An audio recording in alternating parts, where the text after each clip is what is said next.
आओ बच्चे स्टार्ट करते हैं। बच्चे अपना चैप्टर है laws of motion. Last lecture के अंदर हमने लॉज ऑफ मोशन का इंट्रोडक्शन कर लिया था। उसके अंदर हमने फोर्स, इक्वेशन ऑफ मोशन, जो भी हमारे पास 3 लॉज ऑफ मोशन वो सारे हमने डिस्कस करी थी, जिसके अंदर first law, law of inertia, second law force is directly proportional to rate of change of momentum, third law action has equal and opposite reaction, और उसके थ्रू होते हुए इम्पल्स के बारे में बात करी थी। इम्पल्स अपने को पता है सबको क्या है। इम्पल्स क्या था? Average force into time that is equal to change in momentum. ये सब हमने लास्ट लेक्चर के अंदर डिस्कस किया था। उसके अलावा हमने किया था बच्चा कनेक्टेड मोशन। कनेक्टेड मोशन में हमारे पास क्या आया था? पुली सिस्टम, है ना। अच्छा, उसके बीच में एक और था conservation of momentum, conservation of linear momentum. Conservation of linear momentum के अकॉर्डिंगली क्या था? The total momentum of the system is conserve, that is the total net momentum is constant. With in the system आपस में जो bodies हैं वो momentum आपस में एक्सचेंज कर सकती हैं, लेकिन ओवरऑल एक सिस्टम का टोटल मोमेंटम कांस्टेंट होता है। उसके बाद हमने किया था ये कनेक्टेड मोशन, जिसके अंदर हमने एक पुली सिस्टम डिस्कस किया था। पुली सिस्टम के अंदर हमने निकाला था टेंशन और एक्सेलरेशन की वैल्यूज को। क्लियर है यहां तक? ठीक है। इसके बाद हमारे पास आया था type of police. Type of police के बाद हमारा जो नेक्स्ट टॉपिक आता है, जहां से हमें आज का टॉपिक स्टार्ट करना है, वो है apparent weight of a man in a lift. Apparent weight of a man in a lift. अब इसका मतलब क्या है, इसका लॉजिक क्या है? लास्ट लेक्चर में मैंने तुम में से किसी को कहा था, वृति जी ने ट्राई भी किया था, और मैंने कहा था कि हमें लिफ्ट के अंदर वेइंग मशीन के ऊपर खड़े होना है, लेकिन चांसेस हैं वो लिफ्ट हमारी उतनी फास्ट मूव नहीं करेंगी कि एक बहुत ज्यादा एक अच्छी सी वैल्यू का डिफरेंस दिखा सकें।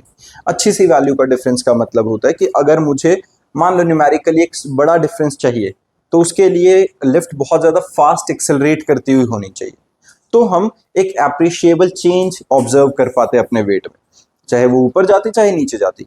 तो वृति ने ट्राई किया था, तुमने ट्राई किया, तो तुमने कहा था कि कुछ खास चेंज नहीं दिख रहा था, लेकिन मैंने फिर उसके बाद तुम्हें क्या कहा था, इसको वापस से ट्राई करके देखेंगे। अगर किसी के पास घर के आसपास कोई झूला है जो ऐसे वाला स्विंग वाला है, वेइंग मशीन है घर पे, वेइंग मशीन को झूले पे रखना और वेइंग मशीन पर खुद बैठना पे, ठीक है। अगर हो सके तो उसको रिकॉर्ड करना है, झूले को ऊपर जाते हुए नीचे जाते हुए, कंफर्टेबल रहना, हेलमेट पहन लेना, चाहे सिक्योरिटी तुम्हारी खुद की जिम्मेदारी। मैं कुछ नहीं कह रहा हूँ लड़की को रिस्क लेने के लिए, कहीं को गिर जाए, कल मेरा नाम आ रहा है भाई। अपने रिस्क पर अपनी सेफ्टी मेजर्स के साथ तुम्हें कुछ भी रखना, लेकिन रिकॉर्ड करना है ना साथ में। कुछ और रखोगे, रिकॉर्ड कैसे होगा? झूले के साथ साथ कैसे ऊपर नीचे भाग रही हो, तो वो पॉसिबल नहीं है। बेटर यही है झूले के ऊपर क्या रखना, वेइंग मशीन पे बैठना और ऊपर से ऐसे करके रिकॉर्ड हो जाएगा, ठीक है। ट्राई करके देखना, तुम्हें पता लगेगा कि क्या डिफरेंस है, ठीक है। या फिर कहीं मेला लगा हुआ, अभी भी छुट्टियां रहती हैं 7-8, मेले में जाओ, वहां कोलंबस बोट होती है या दूसरी जो व्हील्स होती हैं जिनके ऊपर घूमते हैं, उनके ऊपर तब वेइंग मशीन लेके जाओ, उसके ऊपर कोई सामान रखो और तब रिकॉर्ड कर लो, ठीक है। बताओ क्या होगा, वही तो तुम्हें नोटिस करना है। मैं थ्योरेटिकली अभी समझा देता हूँ, और न्यूमेरिकली एग्जैक्ट मतलब प्रैक्टिकली देखना है, उसके लिए रिकॉर्डिंग्स लेके आएंगे। कोशिश करना अपने अपने तरीके से। मैं भी कोशिश करूंगा, अगर मेरे पास हो पाया, मेरे आसपास कहीं स्विंग नहीं है, झूला नहीं है, और इतना बड़ा सा आदमी झूले में बैठ के झूलता भी अच्छा नहीं लगेगा, पर तुम ट्राई कर लेना। Apparent weight of a man in a lift. अब इसका लॉजिक क्या है समझो। अब जो मैंने कहानी बताई कि तुम्हें ये करके देखना है, और फिर तुमने जो पूछा, गुरुनाथ जी पूछ रहे हैं कि होगा क्या, तो उस चीज के बारे में डिस्कस करते हैं कि एक्चुअल में होगा क्या। वेइंग मशीन पे तुम बैठे हो, वेइंग मशीन पे तुम खड़े हो, बैठे हो, झूला आगे पीछे हो रहा है, लिफ्ट ऊपर नीचे हो रही है, उससे वेट में तो कोई डिफरेंस नहीं आना चाहिए। मास तो कांस्टेंट है, मास तो यूनिफॉर्म है, मास नहीं बदल सकता। लेकिन जो वेइंग मशीन है वो हमें नेट रिएक्शन फोर्स के बारे में बता रहा है, हमें नेट रिएक्शन फोर्स दे रहा है, और जो कि वेट होता है, वेट किसके इक्वल होता है? mg। बिल्कुल ठीक है। यहां मास नहीं चेंज हो, लेकिन अगर ये g की वैल्यू में वेरिएशंस आ जाए, जो कि एक्सेलरेशन ड्यू टू ग्रेविटी है, and we know that acceleration due to gravity is constant for a certain planet, है ना। g की वैल्यू अर्थ के लिए फिक्स है 9.8। लेकिन क्या अगर एक ऑब्जेक्ट ऊपर को एक्सेलरेट हो या डी एक्सेलरेट हो, या नीचे की साइड आता हुआ एक्सेलरेट करता हुआ आ रहा है, या फ्री फॉल में गिर रहा है, क्या उस वक्त भी वेट के अंदर लगने वाली जी की वैल्यू सेम रहेगी? है ना, ये सोचने वाली बात है। अब इस चीज को पहले समझते हैं और कुछ एक दो उसके साथ और एग्जांपल्स प्रैक्टिकली यहाँ करके देखेंगे। जो छोटी मोटी चीजें मैं करके दिखा सकता हूँ यहाँ करेंगे। बाकी अगर जो किसी के पास वेइंग मशीन स्प्रिंग बैलेंस हो तो स्प्रिंग बैलेंस लेके आना, उसके साथ ट्राई करेंगे। ठीक है स्प्रिंग बैलेंस है घर पे? ठीक, बट वो जी के साथ डिवाइड करके बताती है। एग्जैक्टली वो पॉइंट वैलिड है, ठीक बोल रही है कि वेइंग मशीन मास बताती है, वेट नहीं बताती है ना। लेकिन वो कैसे बताती है एक्चुअल में, वेइंग मशीन काम कैसे करती है, पहले उसी चीज को थोड़ा सा डिस्कस कर लेते हैं। ये हमारे पास क्या है बच्चा, एक वेइंग मशीन है। वेइंग मशीन के ऊपर मैंने एक ऑब्जेक्ट रख दिया। इस ऑब्जेक्ट के ऊपर ग्रेविटेशनल फोर्स लग रही है डाउनवर्ड, ग्रेविटेशनल फोर्स जो कि mg के इक्वल होगी। बिल्कुल ठीक है। और इस एक्शन के बदले रिएक्शन कौन दे रहा होगा, ये बीच वाला सरफेस जो in contact with that object है।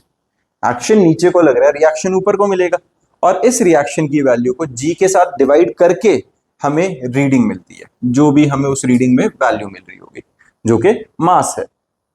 तो जी की वैल्यू से वो कैलिब्रेटेड ही इस तरीके से होता है कि जो भी उसे एक्शन का रिएक्शन मिल रहा होता है उस वैल्यू को वो जी की वैल्यू से डिवाइड करके हमें वैल्यू देता है। That means with the variation in g इस वैल्यू के अंदर डिस्टॉर्शंस आनी चाहिए, कुछ ना कुछ गड़बड़ हो जानी चाहिए। ठीक है, वो हमारा टॉपिक है। Apparent weight of a man in a lift.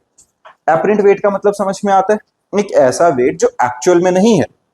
शुरू करते हैं सबसे पहले when the elevator is at rest. यहां पर मैन की जगह मैंने एग्जांपल के लिए वुमेन मानी है। वुमेन मान लो, मैन मान लो, बड़े बालों वाला आदमी या कोई लड़की जिसके बाल ठीक ठाक है, दृष्टि जी है, ये ठीक है, खुले बालों के साथ खड़ी है यहाँ पे। जब लिफ्ट रेस्ट पे है, लिफ्ट रेस्ट पे है तो फोर्स क्या है उस पर, कुछ भी नहीं, नेट फोर्स जीरो है ना। अगर कोई लिफ्ट रेस्ट पर है, अगर कोई लिफ्ट रेस्ट पर है तो यहां देखो नेट फोर्स क्या है। अगर ये बच्ची यहां पे खड़ी थी इसके ऊपर, लिफ्ट के ऊपर, ठीक है, तो क्या हुआ, जो वेट नीचे लग रहा था उसी का एक्शन का रिएक्शन ऊपर मिल रहा है। क्या नेट रिजल्टेंट कुछ बचा? कुछ नहीं। कोई मोशन है ऊपर नीचे? कोई मोशन नहीं, कोई एक्सेलरेशन नहीं, तो नेट फोर्स आ गई जीरो। बिल्कुल ठीक। पहला, जितना एक्शन उतना रिएक्शन, जितना वेट एग्जैक्टली उतना ही हमें रीडिंग में दिख रहा है, किसी तरीके का कुछ अलग नहीं। जैसा मैं यहां खड़ा हूं वैसा ही मैं, अगर मैं अपने आप को लूं, जैसे मैं यहां हूं, अगर मैं वेइंग मशीन पे भी खड़ा हूं तो सेम तरीके की फीलिंग है, कुछ अंदर चेंज नहीं आ रहा। अब नेक्स्ट केस है when elevator begins to move with constant speed with uniform motion. Uniform motion का मतलब क्या हुआ, जब यूनिफॉर्म मोशन है, यूनिफॉर्म मोशन का मतलब एक्सेलरेशन जीरो। यूनिफॉर्म मोशन का मतलब when the elevator is moving uniformly upward और downward, that means acceleration is still zero. यही होता है। यूनिफॉर्म मोशन में एक्सेलरेशन की वैल्यू नहीं है, एक्सेलरेशन की वैल्यू नहीं है, दैट मींस फोर्स तो फिर से जीरो है। फोर्स फिर से जीरो है, एक्शन और रिएक्शन बिल्कुल बराबर। जो हमारा एक्शन है और जो हमारा reaction, R is equal to M G. हमें महसूस क्या होता है बच्चे, आर। हमें महसूस क्या होता है, आर। क्लियर है? तो हमें वैसा ही फील हो रहा है जैसा जब रेस्ट पे थे, बिल्कुल वैसा। जब वो यूनिफॉर्म तरीके से लिफ्ट ऊपर जा रही है या नीचे जा रही है, यूनिफॉर्म का मतलब एक्सेलरेट नहीं कर रही। हाँ, तो जीरो ही है, तभी तो हमारे नेट फोर्स एलिवेटर की जीरो है। तो एक्शन और रिएक्शन सिर्फ वेट के हिसाब से मिल रहे हैं हमें, वो इक्वल है, R is equal to M G. जैसा हम नॉर्मल अगर किसी सरफेस पे खड़े हैं तो तब जैसा मुझे महसूस हो रहा था। ये बात ठीक है। अब केस शुरू होता है when the elevator is moving up with constant acceleration. हमने क्या बात करी, अब जो एलिवेटर है वो ऊपर की तरफ जाना शुरू कर रहा है विद द कांस्टेंट एक्सेलरेशन। अगर एलिवेटर, ध्यान से देखो बच्चे, अब ये हमारा एलिवेटर है जो ये ऊपर की तरफ जाना शुरू हुआ, ऊपर की तरफ जाना शुरू हुआ, तो ये जो भाई साहब है या देवी जी हैं वो अंदर यहां पे थे, वेट कहां लगा, डाउनवर्ड, नॉर्मल रिएक्शन मिला आर ऊपर की साइड। इसका नाम R1 रख लेते हैं या R' रख लेते हैं, बिल्कुल ठीक है।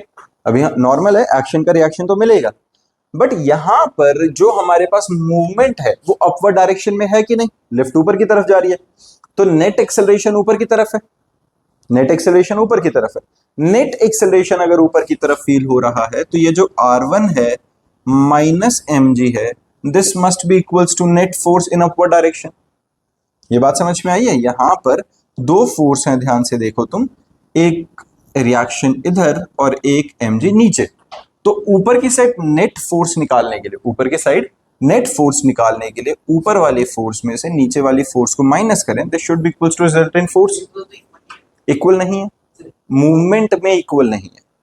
ये तब तक इक्वल थी या तो वो रेस्ट पे था या यूनिफॉर्म मोशन में था। अब यहां तो एक्सेलरेशन आ गया ना, तो नेट एक्सेलरेशन कैसे आएगा? नेट एक्सेलरेशन मतलब नेट फोर्स जो कि एम ए के इक्वल होगी, वो किसके इक्वल होगी? ऊपर वाली फोर्स माइनस नीचे वाली फोर्स।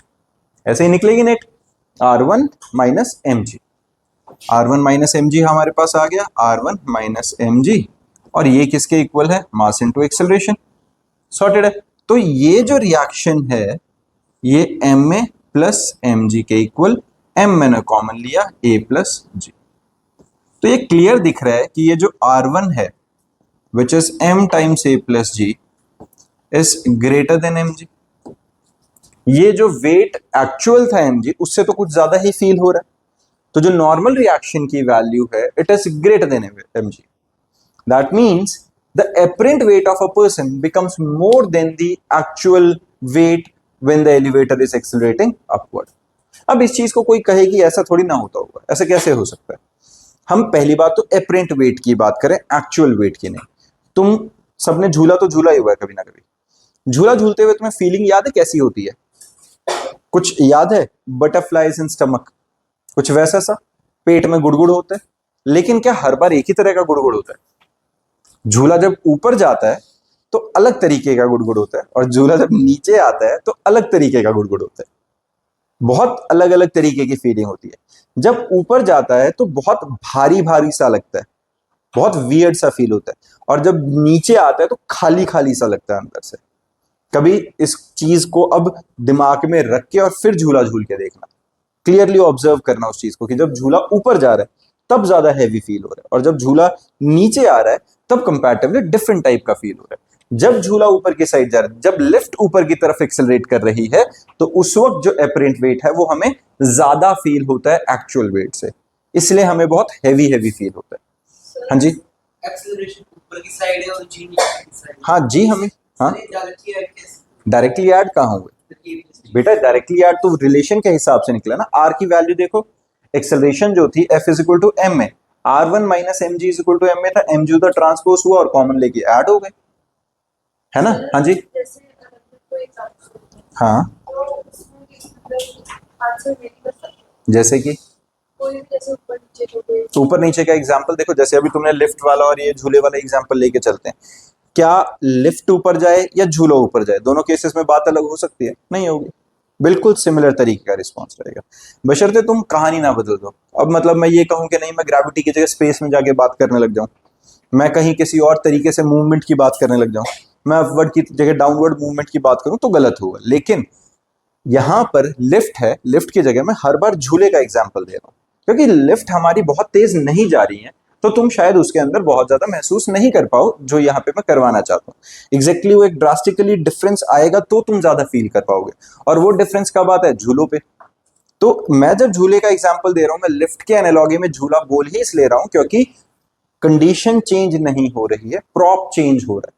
तो तुम झूला लगा लो, तुम रॉकेट लगा लो, तुम कोई और स्पेसशिप लगा लो जो एकदम से लिफ्ट करके ऊपर जाए एक्सेलरेट करते हुए, हर बार सेम कहानी। अब नेक्स्ट केस, पहला केस समझ में आ गया, जब ऊपर की साइड एक्सेलरेट करेगी तो क्या होगा? Apparent weight of a man become more than the actual weight. Next case है when the elevator is moving down with the constant acceleration. अब यही लिफ्ट नीचे की साइड आनी है, अब यही लिफ्ट नीचे की साइड मूव कर रही है। अब ये जब लिफ्ट नीचे की साइड मूव कर रही है तो क्या होगा? देवी जी के बाल उड़ने शुरू हुए थोड़े थोड़े, क्योंकि ये तेजी से नीचे की साइड एक्सेलरेट कर रही है। ठीक है, वेट आया नीचे mg, नॉर्मल रिएक्शन आया ऊपर। इसका नाम फिलहाल R2 रख लेते हैं सिर्फ डिस्टिंग्विश करने के लिए, R2। और नीचे की साइड mg है, यहां पर फोर्स लग रही थी जो कि m इंटू ए के इक्वल लिख लेते हैं। सॉर्टेड है ये। अब जब नीचे की साइड ये आ रहा है तो देखो नेट रिएक्शन कहां से निकलेगा? mg minus R2 is equal to M A, या यहां से मैं R2 की वैल्यू निकालूं तो क्या निकलेगा? mg minus M A, m common, g minus A, that is obviously less than mg। तो इस केस में जो हमें फील हो रहा है, जो रिएक्शन फोर्स फील हो रही है हमें, वो क्या फील हो रही है? कम हो रही है। The apparent weight of a man in a lift when the lift is accelerating downward is less than the actual weight. तो जब नीचे की साइड आ रहे हैं तो उसे खाली खाली महसूस हो रहा है, क्या हो रहा है, हल्का फील हो रहा है अंदर।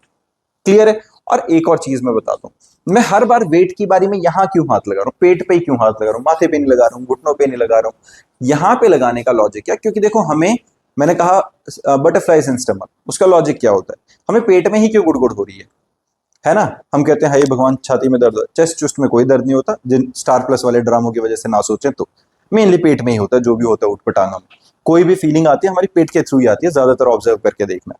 अब पेट में क्या है, एक्चुअल में क्या होता है, centre of mass. Centre of mass क्या होता है, it is the point where the whole mass of the body suppose to be concentrated. तो ये वाला हिस्सा है जहां पे हमारा सारा मास कंसेंट्रेटेड है। तो जो भी मास या वेट के अंदर हमें वेरिएशन फील हो रही है, ज्यादातर यहां महसूस होती है हमें। क्लियर है। तो यहां पर R2 की वैल्यू mg से कम है, हमें हल्का फील हो रहा है। सॉर्टेड। अब एक और केस कंसीडर करते हैं, इसी का स्पेशल केस बना लेते हैं। अब ये लिफ्ट जो डाउनवर्ड आ रही थी, इस लिफ्ट को हम इसका रस्सी काट देते हैं, जिस रस्सी के साथ ये बंधी हुई थी, जिसके साथ आ रही थी, अब ये क्या आ रही है, नीचे तो आ रही है बट फ्री फॉल में, एक्सेलरेशन ड्यू टू ग्रेविटी के अंदर। दूसरा अब अगर एक्सेलरेशन ड्यू टू ग्रेविटी बिल्कुल ही बराबर हो गई है, मतलब ये जो देवी जी हैं ये यहां खड़ी थी, अब तो बस कमाल होने वाला है, ये नीचे आ गई हैं बिल्कुल डाउनवर्ड, रिएक्शन मिल रहा है ऊपर को, मान लेते हैं जो भी होगा R2 ही नाम रखते हैं। तो जो R2 की वैल्यू आएगी वो क्या थी, इसी के अंदर वैल्यू डाल देते हैं, mg माइनस जी, 0। क्या फील हो रहा है उसे, कुछ भी नहीं, कुछ भी नहीं है ना। ऊपर क्यों मरेंगे, वो तो नीचे गिरने के बाद मरेंगे, हम गिरा नहीं रहे हैं अभी। हमारा केस है ऊपर से यहां से नीचे गिरते हुए का, गिरने का नहीं, गिरेंगे मरेंगे वो हमारा काम ही नहीं है। हमने रस्सी काटी, हम मार रहे ही नहीं, बाकी भगवान की मर्जी है। हाँ जी,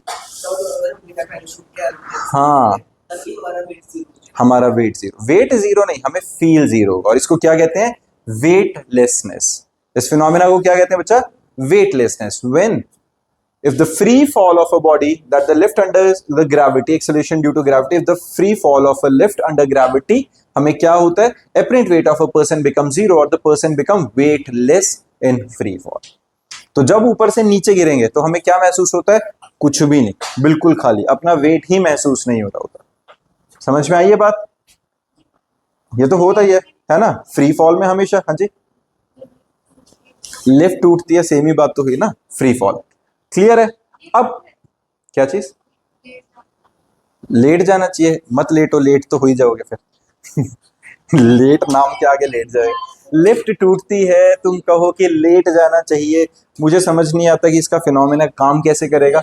मे बी प्रेशर तो क्या, तुम लेट जाओगे सरफेस के साथ तो बस घुटने नहीं टूटेंगे, मे बी सरफेस एरिया ज्यादा हो गया है। अगर मैं उस पैटर्न नहीं, पर उस पैटर्न के साथ सोचो ना, अगर एकदम से नीचे जाके टकराओगे, सारा जो प्रेशर है वो घुटनों पे और पैरों पे आ रहा है, नीज टूट जाएंगे। लेट गए हो, सरफेस एरिया बढ़ा दिया, सरफेस एरिया बढ़ गया, प्रेशर घट गया, हाँ सारे पे डिवाइड हो जाएगा, तो थोड़ा थोड़ा सारा टूटोगे, सब टूटेगा। हाँ चलो, हाँ ये भी ठीक है, जैसे इस लिफ्ट नीचे आने वाली है तभी ऊपर कूद जाओ, पर ऊपर कूदोगे कैसे, जिस पे धक्का मारना है वो तो नीचे चला गया, कैसे।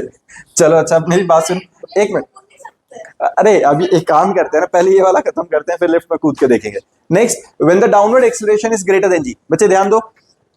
अब नेक्स्ट केस क्या है, यहीं पे लिफ्ट अब जो नीचे को आ रही है, ये बहुत ज्यादा तेजी से आ रही है, ग्रेटर देन जी। अब क्या हो गया कि ये जो देवी जी हैं, अब वो ग्रेटर देन जी के साथ नीचे आ रही है। अब एक बारी देवी जी को बाद में ड्रॉ करते हैं, पहले एक बारी समझते हैं रिएक्शन कहां होगा, इधर को R3 नाम रख लेते हैं। केस तो सेम ही बनेगा, जो F लगेगा वो क्या निकलेगा, मास इनटू एक्सेलरेशन। ऑब्वियस है, नीचे वाली जो फोर्स है वो ज्यादा होगी, है ना, जो mg, इसी के अंदर वैल्यू डलेगी, R3 की वैल्यू क्या निकलेगी, m इंटू जी माइनस ए, और a की value since greater than g है, ये वैल्यू तो नेगेटिव हो गई, यानी कि अब जो वेट है वो नेगेटिव कैसे फील हो सकता है, तो नेगेटिव ना होके यहां वर्क डन हो जाएगा। अब देवी जी ये छत के साथ जाके चिपक गए, वो भूत वेटलेसनेस में ही होते हैं, जो भूत होते हैं उनका मास नहीं है, उनके पास जो भी एनर्जी जिस फॉर्म में, उनको लिफ्ट नीचे जाते हुए क्या फील हो रहा है कि सारा कुछ उसको ऊपर ही उठा के ले गया, वो दीवार पे चिपकी हुई दिख रही है छत पे। कहीं पे हो तो यहाँ लग जाना, यहाँ लग जाना, दीवार के साथ जाएगा छत पे। अब जैसे ये बॉटल है मेरे पास, अगर मैं यहाँ पे रोलर कोस्टर में होता है, मैं अभी करके दिखाता हूँ, तो बहुत छोटी चीज है। अगर मेरे पास ये देखो, एक ये कांच की बॉटल है अपने पास, इसके थ्रू करके देखते हैं। इसको ध्यान से ऑब्जर्व करना, थोड़ा सा कुछ डाल देते हैं, ये बड़ा है थोड़ा, रुको अभी कुछ निकालते हैं। तुमने करके देखा होगा वैसे तो, बस रिकॉर्ड करना पड़ेगा, मैं रिकॉर्ड नहीं करूंगा, ऐसे ही ऑब्जर्व कर लेना एक बारी। किसी के पास है कुछ छोटा मोटा जो इसमें डल जाए? देखो, तुम में से किसी ने करके नहीं देखा ये? तो ये बॉटल को ऐसे करके जब, हाँ ऐसे एकदम से नीचे खींचते हैं, एक्सेलरेशन ड्यू टू ग्रेविटी, ये लो, ये देखो।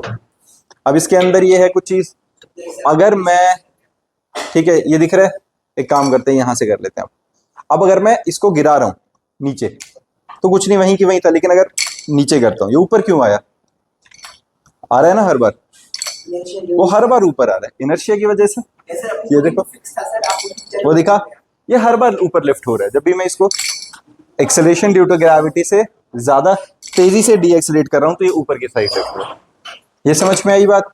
तो ये हमारे पास क्या हुआ, apparent weight of a man in a lift का कंसेप्ट, कि अगर एक्सेलरेशन ड्यू टू ग्रेविटी से ज्यादा तेजी से नीचे की साइड एक्सेलरेट करता हुआ ऑब्जेक्ट आएगा, तो क्या होगा, वो लिफ्ट कर जाएगा। In this event the person will rise from the floor of the lift and will crash against the ceiling of the lift. किसी को दिक्कत? क्लियर है? डेरिवेशन बहुत इंपॉर्टेंट, कंसेप्ट बहुत इंपॉर्टेंट है, बहुत इजी बात। क्लियर है बच्चा? किसी को डाउट? चलो, इसी के बेसिस पे कुछ हमारे न्यूमेरिकल्स हैं, एक बार अटेम्प्ट करके देखना, डाउट्स आएंगे, उसके साथ काफी सारे और न्यूमेरिकल भी उनके साथ डिस्कस करेंगे। हाँ जी, कौन सा?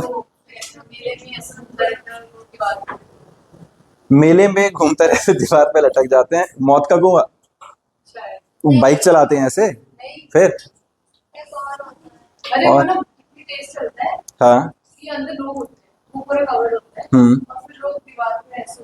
हाँ, ये तो सेंट्रीपिटल फोर्स और सेंट्रीफ्यूगल की बात है, सीधा सा है। जैसे अगर तुम इसके अंदर अभी मैं एक कंचा डाल देता हूँ और मैं ऐसे गोल घुमाऊंगा, तो यहाँ घूमना शुरू हो जाएगा, देखा है?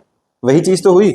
तो इसमें हो क्या रहा है, सेंट्रीपिटल फोर्स में ज्यादा दे दूंगा, तो वो उठ के क्या करेंगे, वॉल्स पे आके चिपक जाएंगे। एग्जैक्टली तुम ये देखो ना, जैसा अपने कभी वॉशिंग मशीन में कपड़े नहीं सुखाए, जो ड्रेन करने की वो होता है हमारे पास, ड्रायर होता है, उसके अंदर ऐसे ही होता है, जब हम घुमाते हैं तो कपड़े बिल्कुल साइडों में नहीं चिपके मिलते, वो गोल गोल ही तो घूम रहा होता है। उसके अंदर जो खड्डे हैं छोटे छोटे, उसमें से वाटर ड्रॉपलेट्स बाहर आ गए, और जो कपड़ा है वो बिल्कुल साइडों में वॉल्स के ऊपर ऐसे चिपक के रह गया। क्लियर है? चलो बैठ जाओ, मजे आएंगे, may be you will enjoy. Washing machine में बैठो, वॉशिंग मशीन में बैठो, मेन है देखो, नॉर्मल वॉशिंग वाले में बैठोगे तो शायद कम ही मजा है, क्योंकि उसका फ्लोर घूम रहा है, तो साथ में ऐसे ऐसे शक्तिमान बनोगे। मजा आएगा उस वाले में जो ड्रायर है, ड्रायर को जिस टाइम पे घुमाओ वो तेज घूमेगा, तो तुम बिल्कुल साइडों में ऐसे चिपक जाओगे, और फिर तुम्हारे पूरी बॉडी पे साथ में थोड़े थोड़े छोटे छोटे जो छेद है, उनके अंदर से तुम्हारी स्किन ऐसे ऐसे थोड़ी थोड़ी बाहर आए, अगर बहुत ही तेज हो जाए। और अगर वो कौन सी 40 लीटर की क्यों हम, अरे बहुत बड़ी वाली भी होती है, कुछ तो होगा ही, नहीं है चलो आर्टिफिशियली बना लेते हैं। और अगर वो मूवी कौन सी है जिसके अंदर ऐसे ऐसे हरकतें हो जाती हैं कि जो जितनी इस पे स्पिन करना उसे 200 गुना तेज घूमे, है ना एक ऐसी मूवी? हाँ, फाइनल डेस्टिनेशन।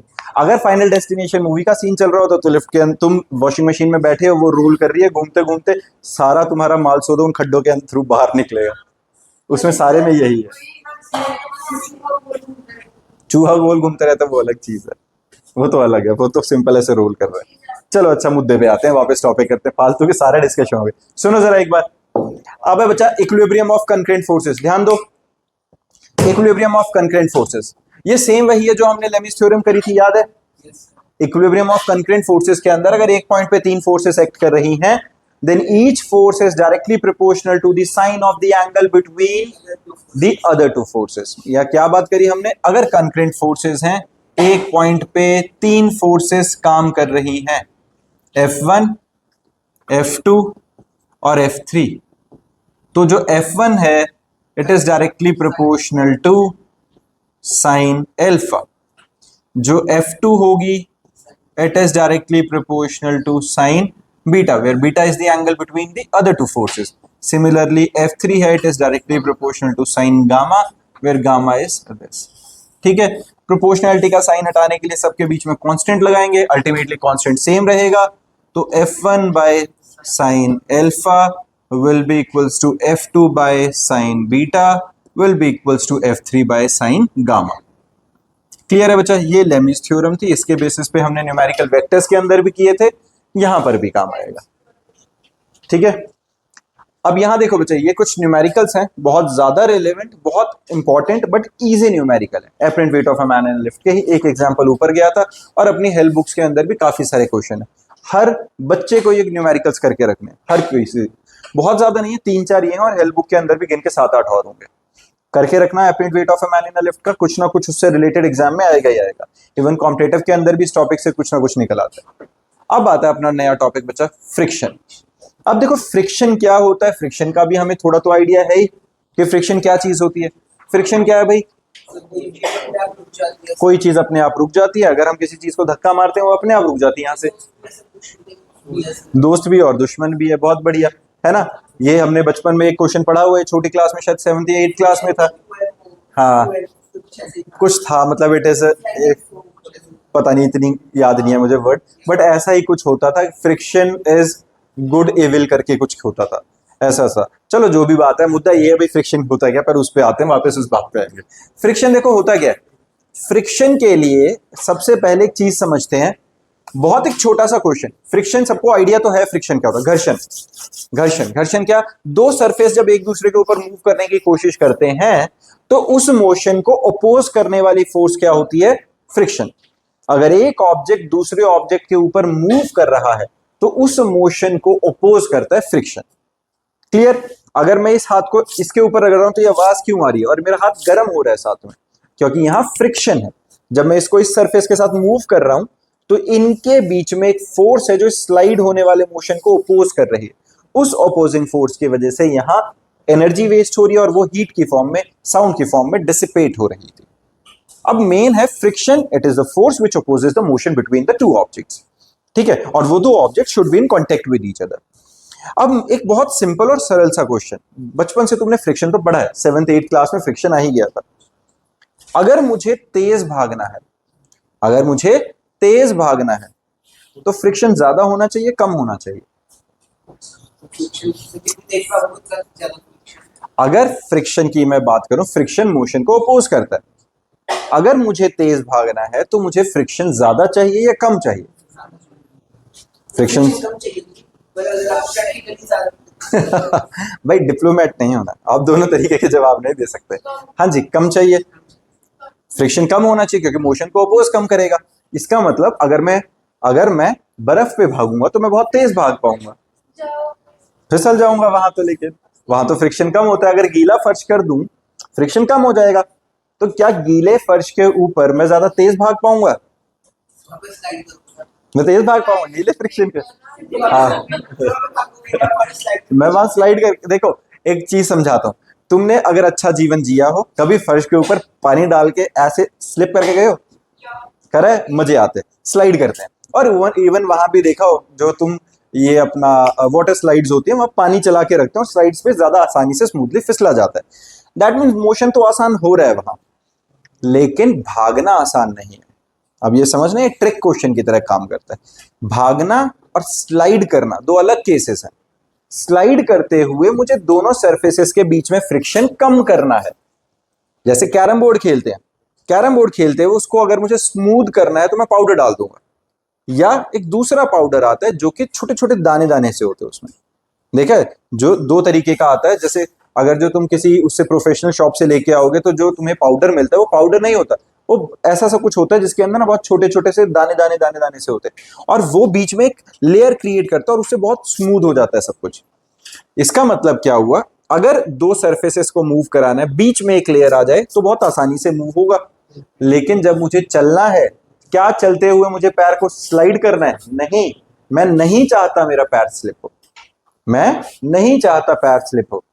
क्या करना है मुझे? मुझे एक्शन लगाना है जिसका मुझे रिएक्शन मिल पाए। अगर फ्रिक्शन कम होगा तो एक्शन का रिएक्शन ना मिलके वर्क डन हो जाएगा और मेरा पैर पीछे स्लिप हो जाएगा। सिर्फ माइकल जैक्सन है जो मून वॉक में ऐसे करके पैर स्लाइड करके चल रहा था। हम नॉर्मल लोग क्या करते हैं, हम जमीन को धक्का मारते हैं, एक्शन का रिएक्शन मिलता है और फिर हम आगे जाते हैं। इवन जो गाड़ियां होती हैं, एक सेकंड बेटा, जो रेसिंग ट्रैक्स होते हैं उस पे तुमने बेटा सुनो, रेसिंग ट्रैक्स पे तुमने ऑब्जर्व किया हो, रेसिंग ट्रैक पे नॉर्मली हम चल नहीं सकते हैं, ऐसे पैर चिपक जाएंगे बिल्कुल वहां पे।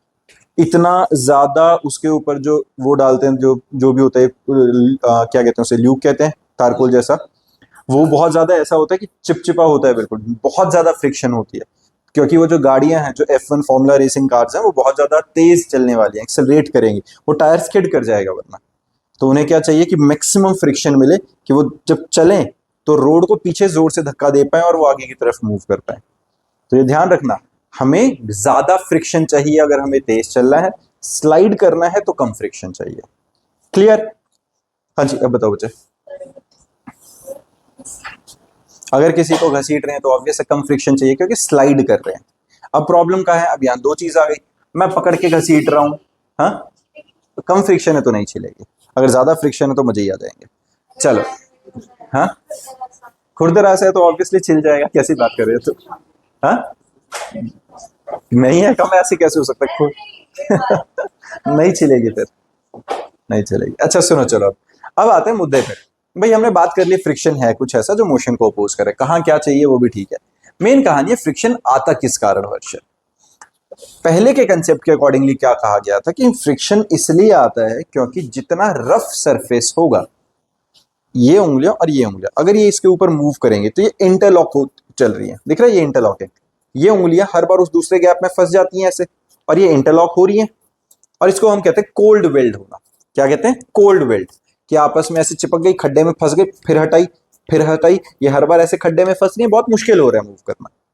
तो जितना पुराने कंसेप्ट के अकॉर्डिंगली क्या कहा कि जो भी सरफेसेस हैं वो अनइवन है सारे, और अनइवन है तो जो प्रोजेक्शंस और डिप्रेशंस हैं वो एक दूसरे के अंदर क्या हो जाते हैं, फंस जाते हैं रफ। तो हमारे पास फ्रिक्शन का सीधा सा जो पुराना तरीका था, मतलब बेसिकली पुराना तरीका क्या करें, जो हमारे पास एक तरीके से इनिशियली माना गया था, ओल्ड व्यू क्या था, interlocking between the to rough surfaces is the cause of friction. Interlocking समझ में आ गई है? ये जो फिंगर्स जैसे एक दूसरे के बीच में फंस रहे हैं, कोई भी रफ सरफेसेस हैं, हर किसी के बीच में ये प्रोजेक्शंस और डिप्रेशंस है, और प्रोजेक्शंस और डिप्रेशन एक दूसरे के साथ उलझ जाएंगे, हम कहेंगे इंटरलॉकिंग की वजह से फ्रिक्शन हो गया। लेकिन बाद में ये देखा गया कि बहुत ज्यादा ही स्मूथ सरफेस है, उनके बीच में भी फ्रिक्शन है। जो बहुत ज्यादा स्मूथ सरफेस है, उल्टा उनके बीच में और ज्यादा फ्रिक्शन आ गया, क्योंकि अगर बहुत ज्यादा दो स्मूथ सरफेस हैं और उन दोनों को एक दूसरे के ऊपर रखा गया तो उनका सरफेस एरिया मैक्सिमम कांटेक्ट में आएगा। अब मैक्सिमम कांटेक्ट में आएगा तो हुआ क्या, मॉडर्न व्यू के accordingly friction arises on an account of strong atomic और molecular forces of attraction between the two surfaces. इस सरफेस और इस सरफेस के बीच में जो मॉलिक्यूलर इंटरेक्शन हो रहा है, उस मॉलिक्यूलर इंटरेक्शन की वजह से ये आपस में चिपक रहे हैं, आपस में मोशन को अपोज कर रहे हैं। मतलब इसके मॉलिक्यूल्स और इसके मॉलिक्यूल्स के बीच में अट्रैक्शन आ रही है, अट्रैक्शन आ रही है तो मूवमेंट को रोकेंगे कि नहीं? तो वो जो मूवमेंट को ब्लॉक करने की टेंडेंसी है वो क्या कॉज क्रिएट कर रही है, क्या कर रही है, बेसिकली फ्रिक्शन। तो फ्रिक्शन यहां पर किस वजह से आ रहा है, due to the molecular force of attraction between the two surfaces at the point of actual contact. तो जितना सरफेस एरिया ज्यादा कांटेक्ट में होगा उतना फोर्स ऑफ फ्रिक्शन ज्यादा होता जाएगा। क्लियर है? तुमने एक चीज ऑब्जर्व करी है कभी, एक सेकंड बचा, वो है अभी स्पिनर है, स्पिनर सबने देखा तो हुआ है, कैसा है स्पिनर के अंदर, देखा होता क्या है, बॉल बेयरिंग, छोटी छोटी बॉल बेयरिंग्स होती हैं। बॉल बेयरिंग्स का काम क्या है, फ्रिक्शन को रिड्यूस करना। क्यों? क्योंकि अगर सीधा सीधा एक चीज दूसरे चीज के ऊपर ऐसे घूमती तो maximum surface area in contact होता, लेकिन अगर बीच में बॉल बेयरिंग्स डाल दी, ये मैंने क्या किया, ये मान लो ये वाला बॉल बेयरिंग है, बीच में डाल दी, अब कितना सरफेस एरिया आ रहा है, बहुत थोड़ा सा कांटेक्ट में आ रहा है कि नहीं? जहां ये पूरा हाथ मूव करना था, अब सिर्फ थोड़ा सा सरफेस एरिया इन कांटेक्ट है, तो थोड़ा सा सरफेस एरिया कांटेक्ट में आने की वजह से क्या हुआ, फ्रिक्शन रिड्यूस हो गया। तो बॉल बेयरिंग्स का भी काम यही है। तो फ्रिक्शन को रिड्यूस करने का तरीका क्या है, सरफेस एरिया मिनिमाइज कर दो। हाँ जी, फैन में भी होती है हर मूवमेंट के लिए। मेरी बात समझो, सबसे पहले जब हमारे पूर्वजों ने, बहुत बहुत ज्यादा ही वाले पूर्वजों ने टायर बनाया, टायर बनाने से पहले उनके दिमाग में क्या आया होगा, एक फट्टा रखते हैं, लकड़ी का कोई टुकड़ा, उसके ऊपर चार आदमी बिठाए, उसको पकड़ते हैं और घसीट के लेके चलते हैं। बढ़िया, मजे आ रहे हैं, ट्रैवल तो कर ही रहे हैं, लेकिन जान ज्यादा लग रही है। क्यों ज्यादा लग रही है? क्योंकि जो नीचे का सरफेस है और वो जो हमने फट्टा पकड़ा हुआ उनके बीच में फ्रिक्शन ज्यादा है, क्योंकि सरफेस एरिया कांटेक्ट में ज्यादा है। तो उन्होंने क्या किया, वहां पर टायर्स लगा दिए। अब जहां इतना बड़ा सरफेस एरिया पूरा कांटेक्ट में था, टायर्स लगाने से सिर्फ छोटा छोटा सा एरिया कांटेक्ट में आया कि नहीं? एरिया ऑफ कांटेक्ट रिड्यूस हो गया, फ्रिक्शन रिड्यूस हो गया। यही बॉल बेयरिंग्स का काम है। जो बॉल बेयरिंग्स होते हैं वो क्या होती है, बीच में छोटी छोटी छोटी छोटी बॉल्स डाल देते हैं। उन बॉल से क्या होता है, सरफेस एरिया जो कांटेक्ट में आ रहा है वो कम हो जाता है, मूवमेंट इजी हो जाता है, अपने आप फ्रिक्शन रिड्यूस हो जाती है। ये बात समझ में आई है? पक्का? चलो, इसके बाद आता है बच्चे टाइप ऑफ फ्रिक्शंस। अब टाइप ऑफ फ्रिक्शंस में क्या होता है, देखो जरा। टाइप ऑफ फ्रिक्शन में सबसे पहले हमारे पास किस तरीके का फ्रिक्शन है, देखो। एक सबसे पहले एक टर्म आती है बच्चा, स्टैटिक फ्रिक्शन।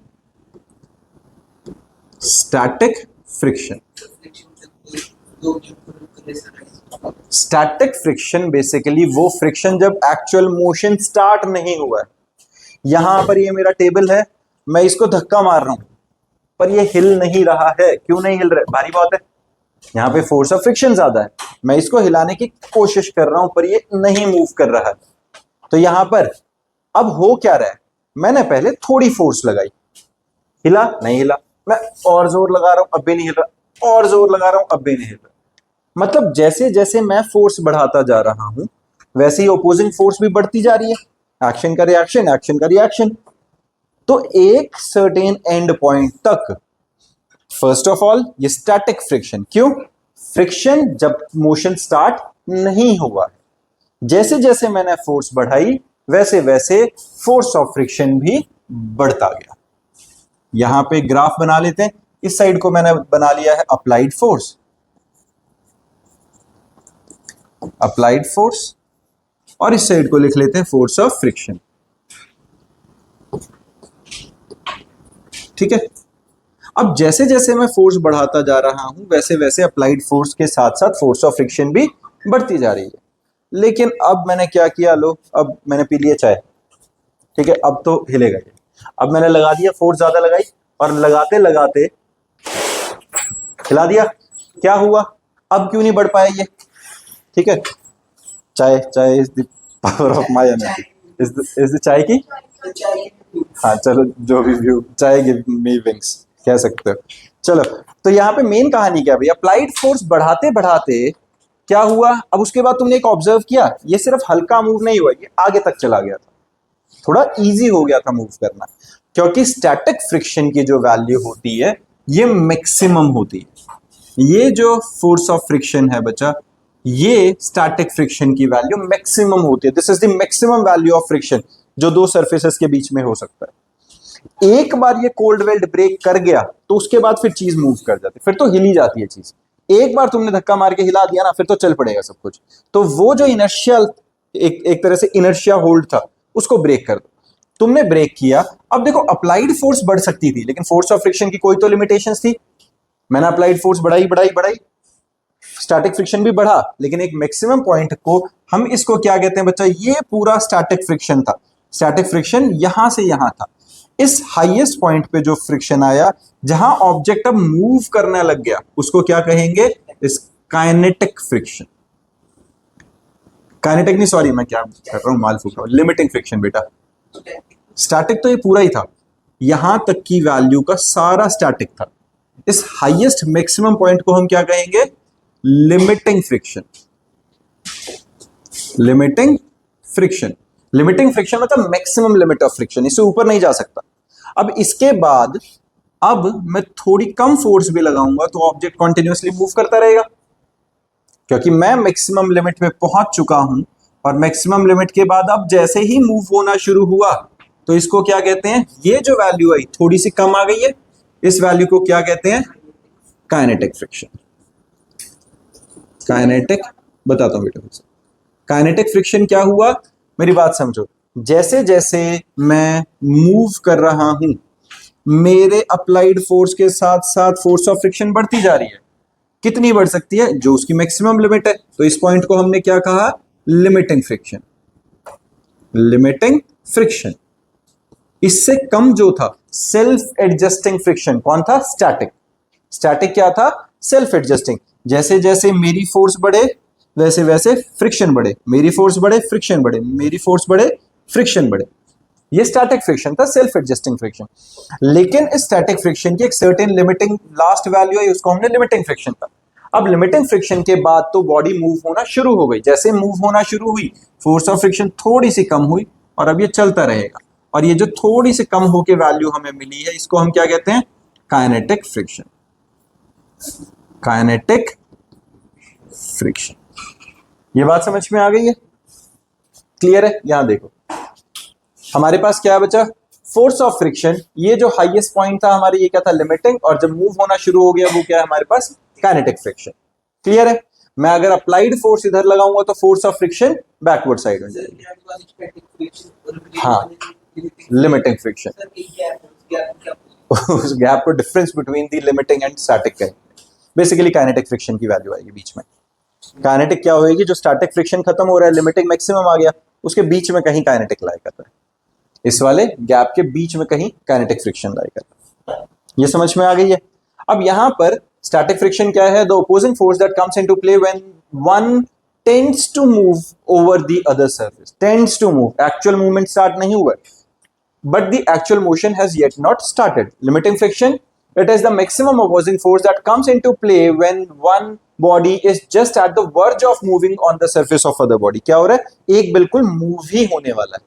और kinetic friction और dynamic friction, it is the opposing force that comes into play when one body is actually moving over the other. ठीक है? इसके बाद हमारे पास आता है बच्चा स्लाइडिंग फ्रिक्शन। नाम से समझ में आ रहा है, जब चीजें स्लाइड करेंगी। The opposing force that comes into play when one body actually slides over the surface of another body. और रोलिंग फ्रिक्शन, जहां पर ऑब्जेक्ट रोल करेगा। Friction when one body rolls over the surface of another body.